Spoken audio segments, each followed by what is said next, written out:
Hey, what's up guys? Rumors are ripe about the next generation Samsung Galaxy smartwatch. And we already have some leaks that it will be available in three colors, black, silver and gold.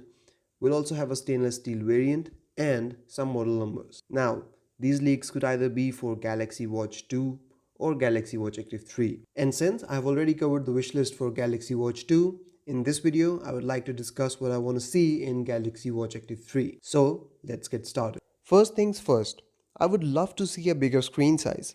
Galaxy Watch Active 2 come in two sizes, 44mm and 40mm. But it would be just great if Samsung can make a 46mm version of Galaxy Watch Active 3 and bump up the screen size from 1.4 to 1.5 or even 1.6 inches. To put this in context, the larger Galaxy Watch is 46mm in size and has a screen size of 1.3 inches, whereas the larger Galaxy Watch Active 2 is 44mm with a screen size of 1.4 inches. So it is not something impossible for Samsung. Even the bigger Galaxy Watch Active 2 seems to be a bit small on the wrist, and that is why many people still prefer a Galaxy Watch over Galaxy Watch Active 2. So it would make a perfect sense for Samsung to make a 46mm version of Galaxy Watch Active 3. Another really important upgrade I'm looking forward to is the battery life.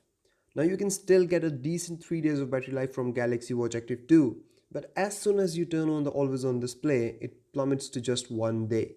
So battery life is one area Samsung has to improve. Now there are a few ways to do it. One is to just increase the physical size of the battery. Then the software optimizations. Or they can improve the screen technology that would use less battery, just like Apple is rumored to be doing with micro LED in Apple Watch Series 6. So if Samsung is wise and increases the watch size, they can use that extra space to put in a larger battery. Next up, I would love to see a rotating bezel on Galaxy Watch Active 3. The digital bezel is good and all, but it does not come close to the functionality and versatility of a physical rotating bezel. The responsiveness and accuracy that a rotating bezel has just cannot be mimicked by a digital bezel. Now agreed, a digital bezel reduces the bulk and weight of the watch and makes it look sleeker, but at the same time, it can be frustrating to use at times and accuracy can be a hit and miss. Also, a physical rotating bezel is such a unique feature to have, and it instantaneously makes your smartwatch stand out among others. The real challenge for Samsung would be to implement it in a way so as to not increase the bulk or weight of the watch too much. Otherwise, it might as well be the Galaxy Watch 2. When Samsung announced Galaxy Watch Active 2, we were told about the upcoming ECG feature, which sadly never saw light of the day. So Samsung has to right their wrong with Galaxy Watch Active 3.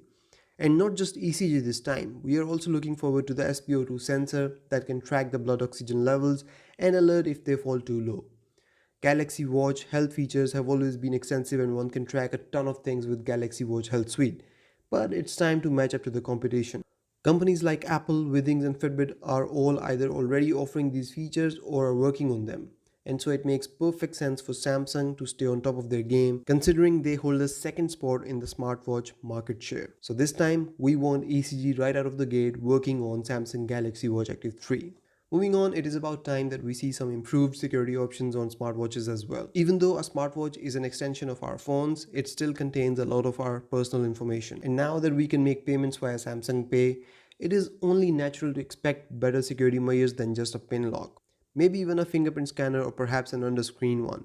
Samsung is already making these under-display scanners for their phones, so it won't be much trouble for them to put one in the watch. But considering it might push the price up and use up the space that could otherwise be used for extra battery, maybe Samsung can put in one of the regular ones in the buttons on the side of the watch. Now, I would go on to rant about the lack of apps on Tizen OS and that Samsung should work on improving it, but it is something that will only happen with time and support of the developers.